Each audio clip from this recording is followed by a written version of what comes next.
Thank you, Dr. Paricel. We're continuing with the program. I'm going to talk about the next topic, from mummies to bones. I'm going to talk about the use of X-rays in Peruvian archaeology. Paracas, an ancient civilization. In Peru, we have a region called Paracas that was found by the Paracas civilization. Today, we are going to look in detail at this fascinating culture. Paracas was a Peruvian pre-Inca civilization that exists from 700 years before Christ to 200 years after Christ. They lived in the southern coast of the country in a very dry and hot region. You can see here in the map, it's located south from Lima. They used to practice cranial deformations in their aristocratic population, as we can see here in this X-ray. So X-rays are not only useful in medicine, but are also particularly useful in other studies like archaeology. We have conventional radiology, where we can evaluate the morphology of the bone. It's useful to determine the age, height, and gender of the mummy.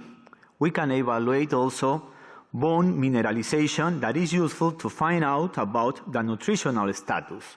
And we can evaluate the structures of the bone that is useful determining some pathological condition, especially bone infections, malformation, degenerative or rheumatoid, some fractures, trauma, and sometimes the death cause. And there is computed tomography that, of course, is more accurate than conventional X-ray.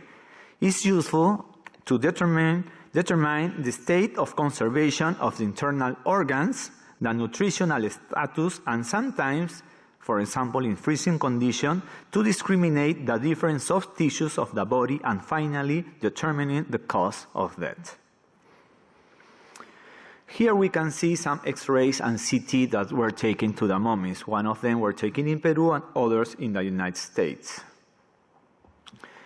The Paracas civilization also practiced cranial trepanation, and some of them actually did survive.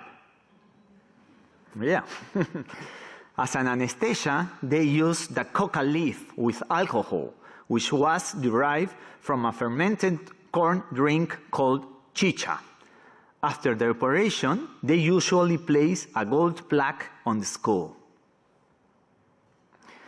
These are some of their surgical instruments. As you can see, some of them are similar or a little bit similar of today.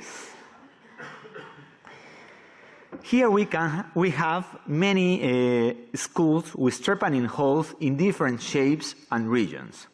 Trepanations were usually performed in case of war injuries. Let's note here a thin hole with irregular and growing edges indicated that the patient survived and the wound healed. The arrows indicate, in this case, double skull trepanation. X-ray shows low density areas, irregular borders around the crater, indicating that new bone had grown and healed.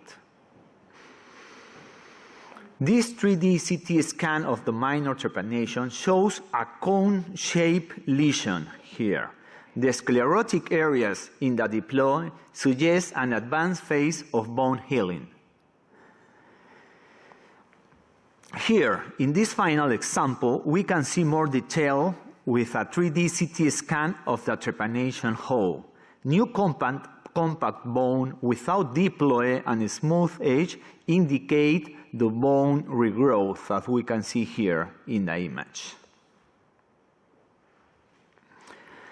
Finally, this is a photo of a splendid woven fabric we often see in the culture of Paracas. Again, I want to thank Dr. Guerrero for providing us with this interesting presentation. Now, on a different note, I have prepared a more scientific presentation for you. Thank you very much for your attention.